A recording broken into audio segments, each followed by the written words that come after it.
olina sente z'ogamba saazirese oba tokirina si musango. Yesu bw'aba tasobola kulabirira kkanisa ye yafiira bwereere. naye ku lwokubiri ne ku Mande ngenda kuzireeta tuyimirira bw'oba wazireero ng'olina ekimu eky'ekkumi naye nga bwe wabadde ojja mukyala wo yaggaye nti ayagala kusiba kaviiri kapya ng'eza akaviiri zibatadde ku kimu eky'ekkumi ebbaasa togiwaayo ddayo naye waka sooka amaka go osobola okuziyisa ku 0708 ate bw'ebanga eno kkanisa ye ateekwa okusala amagezi agagirabirira. Oluusi n'oluusi akozesa kiweebwayo kyo bw'oba tokirina aziyiiya awalala bwe zimubula eggalewo. osobola oziyisa ku MTN 0760. Abooluganda twagala ekkanisa eno efuuke ensonga lwaki abantu bakomawo mu kkanisa. Ddala ekyobusumba kino eno wakyetegekedde ekimala kuba tulaba wakalokoka mangu ago kyakyekoleddwa kituufu ki? Ekyobusumba nakituukidde mu butuukizi kuba n'atemerera okukiba mu leero obuweereza bubaddewo nga bwopita naye nga bujeemu. Kati wenatuuse nange nenkiyingiramu nga nina okukikolera. Kitegeeza bano abagamba nti wenoonya ssente ze wenoonyeza bakyamu. Tetwagala kwawukana na ndowooza ya muntu kuba teriteeka ligana muntu kulowooza nga waayagala. Tubaleke balowooze bwe batyo. Mbaye kyawandikibwa kimu ndaba buli woyogera kimu bibyo bawe kyawandikibwa kyotuwa mbaye kyawandikibwa kimu. Buli kintu kyonna kyetukoze oba kyetukozesa mu Uganda muno oba kyetwogera ne mu nsi yonna okwetooloola byawandiikibwa. Kubanga olubereberye 3 katutandike ddala ensinga etondebwa olubereberye Katonda yatonda eggulu n'ensi. Kati pastor ayina ennono gye yakyusa era mwagala akanwa lwange lwekyo. Nze omwe yatuuka n'empuuzaako ku musumba omu kyaki yaffe. Kale musumba nga tuli owanye emyoyo nga tulisanya ensi y'emyoyo netulekerera ate n'ensi y'omubiri ng'ate yesinga ennyo okubeera impact ennene okuvuganya ey'omwoyo. Bala kola ki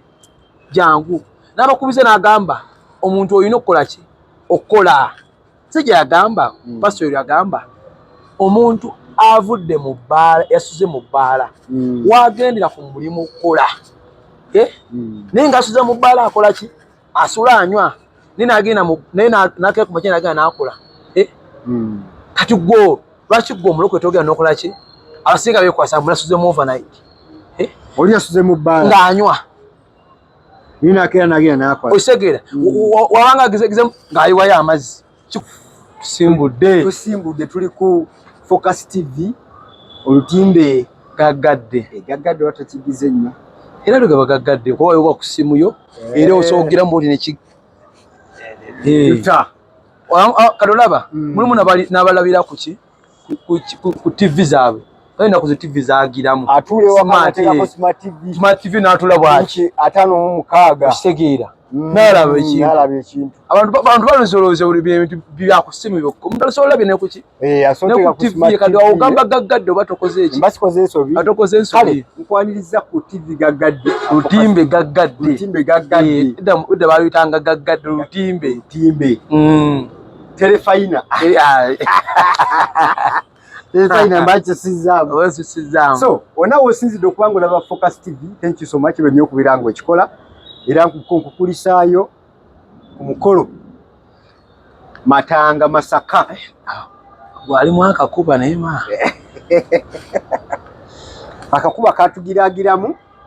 naye twongera okwebaza n'abagole nti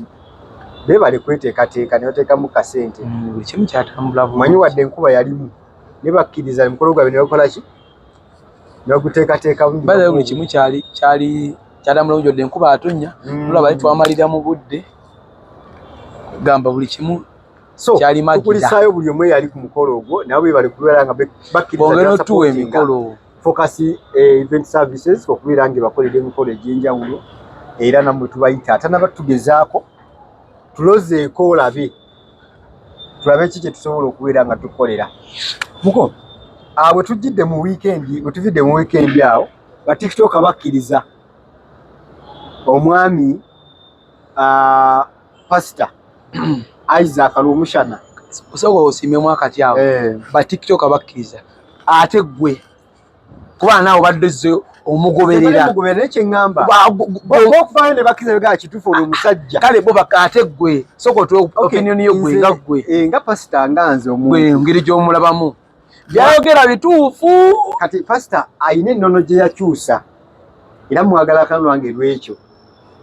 nze omwe yatuuka n'enfuuzaako ku musumba omu kyaki yaffe nga ne musumba nga tuli owanye emyoyo nga tulisanya ensi y'emyoyo netulekerera ate n'ensi y'omubiri ng'ate yesinga ennyo okubeera impact ennene okuvuganya ey'omwoyo oba nkategedde kati pasita lw'omushano najja n'abibalansinga ali nnyo ku njiri emotivatinga enjiri esimula omuntu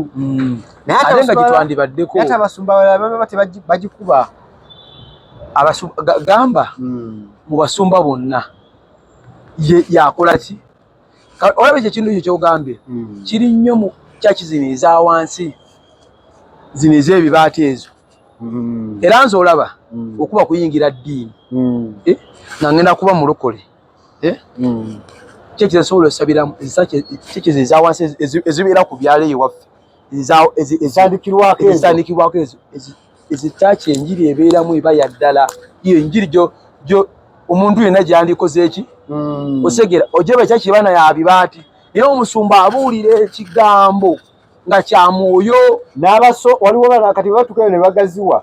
era so gye zitandikira oba mulimu ezibeera omwaka kumanga nga ye eri awo bwetyo nekwada okusooka naye ng'ekigambo kyamu muganda wange kaize okanyina kyaki ninaanye eyo nembeera mu nyumba ku sande nange nga bagamba aleluya nga nange nzamu emme nga mpulira ddala ng'olaba pasita aleluya eva ku mwoyo ng'owula pasita tosoosowaza nnyo kiri kyaki kyakasente naye imagine omuntu obadde ewaka mpo obadde ewaka embeera egaanyi oluusi nezikuwese ku kyaki bakuweze envole osegera oluuse ku kyaki omusumba atandikiddeho twagala emitwalo n'agamba leero njagala kusonda mabaati n'agamba leero njagala obukadde 800 owulira obukadde 800 transport gwe weewoze n'agamba njagala obukadde 800 osegeera kati gwe aze nga owoze transport muli ki kyoba ogenda okulowooza na transport tabadde w'omulozi ne mu kusoma omukusaba asabye emitwalo emeka 8 imagine emitwalo 8 kati gwe muli oba ogenda ki kigenda okugira naye nga embeera yombi osazewo oddukireko mu kyaki osabe naye negyogenzi nayo ogamba nti mukama ajja kunnyamba osegera kangende nkole ki gendeko mu kyaki naye negyogenzi nayo aye naye baagala akasente omusajja oyo pasita Isaac Lumushana ayina akantu ke yayogera akanyumira ennyo era ka trending yayogera n'agamba nti mulokole munnange oze ne bbaasa mu kyaki erimu ekimu eky'ekkumi n'ekimu eky'ekkumi ekyo mukyala we waka yabadde akusaba ez'enviiri emitwalo emeka 5 nkuwagaabuwa sooka otereeze omukyala ewaka kino kimu eky'ekkumi wotakiwa gundi ajja kiwa mulimu fe abawulu abatalina osegera mama w'abaana gw'omye ssente bw'onooziba nga tozimuwadde olwo agenda okukola ajja kukisiguze kisiguze kigenda zimuwa kiteeza amaka tekoze eki mukama si byayagala ndaba nga kanjawulo kizibu ate nnyo omubuulizi w'enjiri omulala okasengeka ng'omwami bwe yakola ki yakasengeka ate n'ekirala ayina ebintu byajja n'agamba mulokole leka kubeera kuliisa njiri kuva ku makya paka lwaggulu ogenda kukola ddi kati ayina statement ajjako n'agamba buli omu ajjenga bwali n'ova mu bbaala jangu kale jangu n'ekicupayo kasero yiraba ki abantu mwenge jangu n'ekicupayo okola ki otulooterere abantu obabuulire owulirize ekigambo era nalabye lwani gundi ono asanyuka nnyo yemwebazizza ekyensusso kokiriki Wako ekintu initiating ekintu ky'okujja yasooka kugamba ba bodybuilder bano abakanyama bakakole abalinamuko ku mubiri ogwo kati era kwe yasinziira loza kuba pasita ng'akoze eki akola omanyi musajja alabika bulungi pasita omubiri gwagwe era ne pasita w'aba anoonya agenda kufuna omukazi agenda kufuna nze ngenda kukala oyo pasita ngenda kulukala oyo era ku Sande agamba nti emyaka giweze ne 8+ ng'awulira ekigambo ng'akolamu ng'akuba ekyuma nze ngenda kulukala oyo pasita ku kigambo kyabuulira kwegamba abuulira ekigambo ekijja mu mbeera z'awantu eza bulijjo ekyamazima abantu babbiddwa abantu bafereddwa osegera ng'omuntu no imagine omuntu avudde waka talina z'ayina naye atwa ku church basoloza era bayite n'ebintu ebisinga ogoba abantu mu makyaki obubbo tebugwa mu church n'omuntu oyo talina ate naye abalokole abagunjiivu abaludde mu kintu kino ebbanga tebakisanyukidde bo banyiivu enjiri y'omukulu tebagisanyukira banyiivu nnyo era essaawa yonna pasita twongere omusabira kubanga abasajja bakaawo waliwo omusajja we ali ku bomboloodi awo ng'ovudde ng'okute bomboloodi gokyona bomboloodi awo wa TikTok onyaga naye ayagala nnyo TikTok ndoozi omutegedde obuntu babusalamu nnyo bamugasegaseko obuntu bwe oli kuwa soda bamulaba bamutegedde si wa soda naye bayire kino bawo ekyokuyiga omulabi yinza obutategeera awo omanyi awo olabyawo olugudi olukoloka luliko abapasita nga basatu bonna bagenda ku TikTok bonna nga beekuuse eyettulu bonna bantu ba TikTok anti abaana babusala wa TikTok ye omuntu weŋŋamambo ali ku bomboloodi ng'agenda nnyo ku TikTok ye lwe asobola okukola ki abaana basobola omutegeera ye asobola omutegeera agamba ki ye afa ki si ye yekka bangi banyiivu buno wuba ggwe obadde olina wojja akasente siryerabire bowe gwalimu akaki omusumba yagamba lwalina Saturday fast oba tolina enamba essimu yino ojja kudda ewaka okola eki teri ku mobile money bw'oba watudde tewalinawo kasente linda bw'onodda ewaka Yesu asigala akabanja okitegeera n'engolo nabafaaki bannaye abatulaba mutukwate bulungi tetugezaako okuvumirira kyakola ki kunafuya ekimu ekiweebwayo ekiweebwayo kyo kikola ki tulina okiwaayo naye ennaku zino abasumba abamu tukize tugane bakisussa oluseke luyitiridde nnyo tukimanyi ffenna olina okukola ki okuwayo ekimu eky'ekkumi naye abasumba bakisussa omuntu n'abasumba kuva mwaka ku mwaka musolooza ssente wadde n'omusingi era otuzizaayo ku bomboloodi mwaka ku mwaka tusolooza ssente 100, 200, 300 wadde n'omusingi ate mwe butasabirayo kibalumirawa tuwaayo gombe tubatusabirayo fe ulira ekisooka pulaani gye tuliko ulira pulaani ya Canada gye tulina eya Pentagon kankyogere mu lwatu obadde obuzaabuza oli pasita wange pulaani gye tulina yakubeera nga tumenyawo bunawo n'obukyaki olirayo mu Uganda bwano pasita ayagala kuleeta kyaki gaggadde kyaki kwotunuza amaaso n'ozibiriza abasinga bonna bo bagenze batulagako kirira wano ku 2 kyaki ogiraba yiyo okola ki kati ate twagala obwo kirira ni nansana tetwagala obuyumbayumba pasita ali kuteekateeka ekintu ekigazi ennyo ekintu ekinene ekitabangawo kitegedde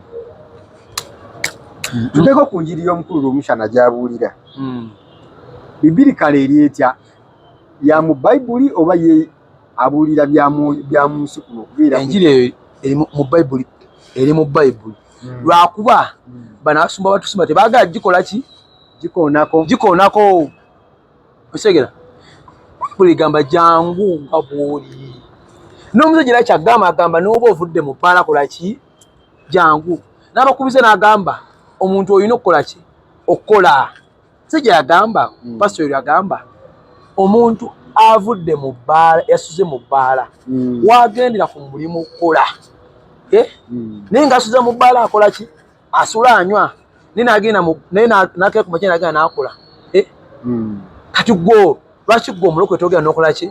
abasinga beekwasa mbu nasuze mu overnight oli yasuze mu bbaala ng'anywa ninakera nagenda nakola osegeera wabanga agezegeze ng'ayiwayo amazzi kikulaga ki ekyo mbu kyaliko akola ki akyagala naye kuwasuze mu overnight pasita mulaba osegeera wasuze mu overnight nosokera n'ogenda n'okola ki naye wasi tolina kyokola ki kyonywa wabula wasuze osaba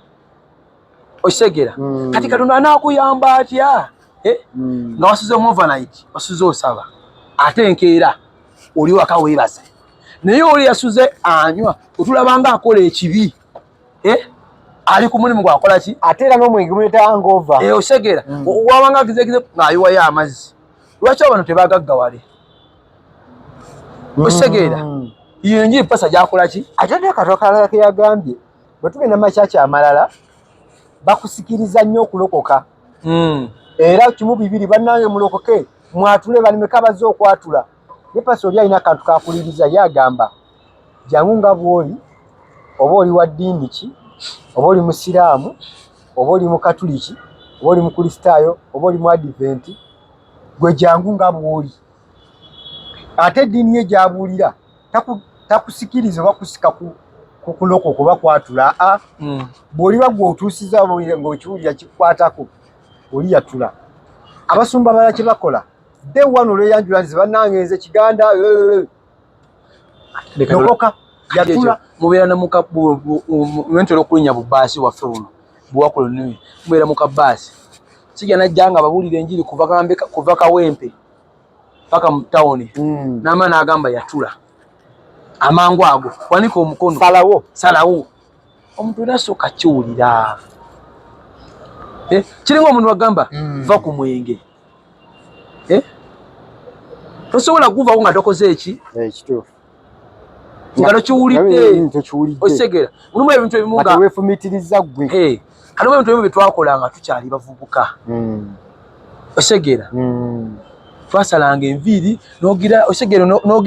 nogiragira noteekako akasaale osegera akasaale noteekamu kasita n'essaawa zino teyina omu dudu eri nga muzeeyi we yakwana akasente okole ki ogende mu saaluuni naye akusendeze oyagala okole ki era nemuyomba nnyo naye kale essaawa zino sente zizo tezagera kukuba ku mukono okitegeera naye tosobola kukola ki kuzisala lwaki nti ebbanga ekira kiba kituuse nga weebuuliridde gwe nga gwe ki omuntu otegeera ne bakubira balance naye nga wonyine nezosuirako balance bagulira ngulire mukadde oyo akola ki yakugulira naye essaawa zino weegulira naye tokola ki tosobola tobisiba na bisiba so muko kyotegeezako tegeeza nti abasumba bwe babulira omuntu mubuulire naye mulekereyo space okwerowooza n'okwetegeerera kiringa bino bitukwana abakyala katugendeko ne muggondo kubanga kati tutufuuse naffe babuulirira tugezako basigira ekifaananyi ky'omusumba ogenda mukono osanga omukyala n'omukwana nemugaba bibi hawayo nkwagadde segera olina omuwa obudde akole ki asalewo akkirize ye nga ki ye ng'omuntu si kumukaka era wakkiriza olaba nga bwe kimu kyekola bwekozi kitambula bulungi olaba nga akugjeemu olaba nga ze okitegeera bwe kimu ogenda okukakana ng'azize n'akaleega akalese okitegeera nga tabulese abulese takakiddwa oba nfuna takakiddwa So byebyo muko twatuli awo omusajja gwe bayita Sami Maite family omumanyi namulabi awulira nje naye natitiraga nagambye obanda ababubi nga sebo byebyo oseka kikati byebyo avudde mu comedy eno bya bufuzi avudde mu bufuzi kati huyo ninakyali wange bamita Samike owa Unique Media nkulamusizzaako era nsubira tunafulayo kokubudde tujja tula mu kantu onyinyonnyole kiki ekigenda mu maaso manyi Sami oyo ye wa mulyoyi wa myoyo gospel wa gospel kati Sami nageze ni mulabako ibanansonyo bantu benjogedde banjawulo Samike oli content creator kati Sami ono pastor Musumba kati pastor yavuddeyo ne yeebaza live gye yaliko eya bamwitaani ono yalinga ku Kabaata bali ku live ne Kabaata era lw'omwana omukyala ali ayisedize America ne yeebaza live eyo yamukoledde ebyamagero ensawo za seminti 24 mukyala yazikozeeko dda bagenda okugaziya ki ekifo kya Mukama bagenda okigaziya endiga zisobole okwegazanyiza mu kifo ekyo era bali mu kaweefube wakulaba nga batereeza ekyaki efuuke kyaki eyaddala egaziye obulungi omusumba Sami owa Samuel asobole okubeera ng'ali ow'emyoyo obulungi kyogamba essaawa naye agenda afuuka pasita akanya erinnya lyagenzeeko dda oli omwana agenze ku TikTok awo n'akomereraga akomusumba nga kanguye erinnya lya musumba nga lipise sipiidi so omukulu yafuuse dda musumba era nga aliwo okulyowa myoyo wabula naye njogerako n'omulokole omu yaŋŋamba nti kuba kuyitibwa kati gwe byobadde ovaayo n'oyogera manya yakava mu komedi avudde mu komera abadde mu byabufuzi kuli kuyitibwa Katonda yamuyise ko tuyinza okubeera awo n'empitibwa kama nga ŋŋamba owaaye ekawempe eno gy'owangalye kuba wakawempe mukama nga akuyise akuzukusiza olwo asumula ekitone kyo ekyokubuulirira omusumba Sami yatandise dda okulaba nga ali ow'emyoyo era ng'atuukiriza ekyo mukama kyeyakola ki kyeyamutuma ayita abantu mwenna akoowoola abantu mwenna abatannaba kulokukana kusalawo okumweyungako okukuŋŋaaniranga awamu n'ebigambo ebyo byakozesa birala ebigambo birala ayogera ku kukuŋŋaana ayogera ku mukama yeebazibwe ayogera mukama mulungi ebigambo byakola ki byetooleramu naye mba njagala kubuuza ekibuuzo kyange olowooza bino lwaki kiki omukulu kyeyasinziddeko era kiyinza kulekawa ddala abantu abali mu ddiini ey'obulokole essaawa zino will people still take them for being serious oba it is a joke gundi oba ddiini eryawo ya kisaazisaazi kanjogere bwe nti olaba mu Uganda wano omukulembeze President Museveni abantu bayita ddembe yabawa ebbeetu kanga ebbeetu that is freedom yabawa ebbeetu buli muntu wa ddembe okukola kyakola ki kyagala kati olaba ng'oyo yavuddeyo ku makya nafuna omunuuya n'agamba kati yakozesa eki naye wetusalako tuddako wano ku mulirwano e Rwanda Kagame yayise etteeka n'agamba buli pasita yenna oba tolina certificate balina emisomo gye basoma okufuuka ki balina engeri gye bakiyitamu nga toyina oba togirina kyaki otekkiriza okubeera era zonna ezitayina bazikola ki era bonna abasumba abaliyo bonna bateeketeeke bayita mu kasengejja bateekete okubeera abasumba webale nnyo kati otubala wane waffe e Uganda abasumba betulina abateeketeeke tubeera ku mikolo naawe obimanyi okusinga gino abalokole n'ogenda mu kacaaki naye ngaolaba naye tekamalayo nyo naye nga si bagenda kugattirawo ki omugole aliredde okugattibwa mukacaaki ako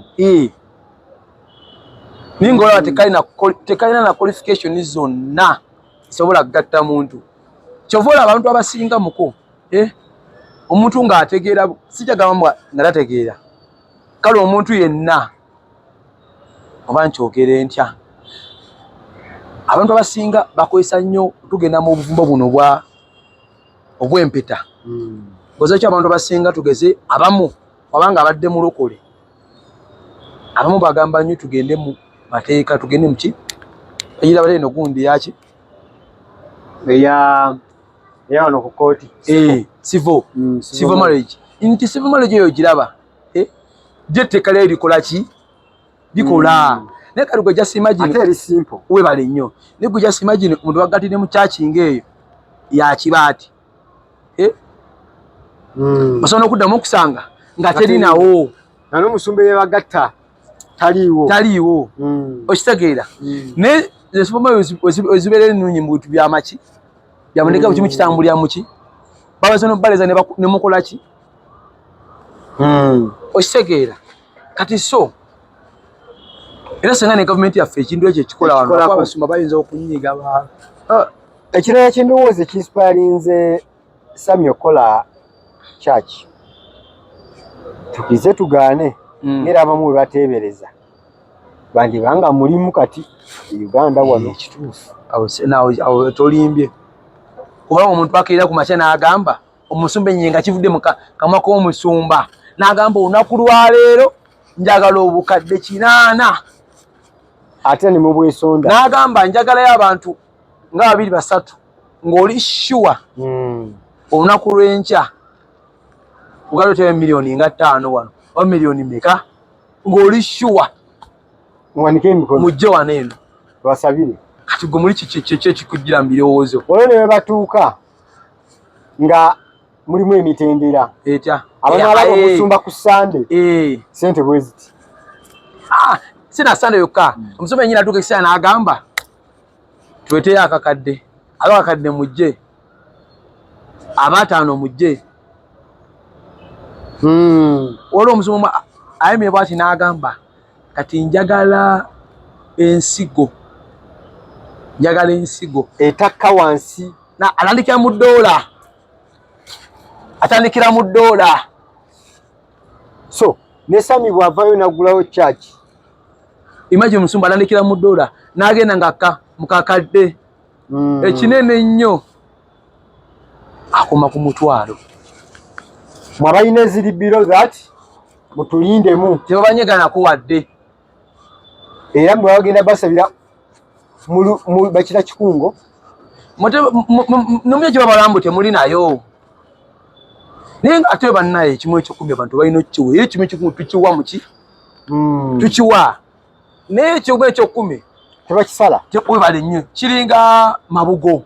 kimu ekyokumi kiringa mabugo temabugo gonna gwokoze eki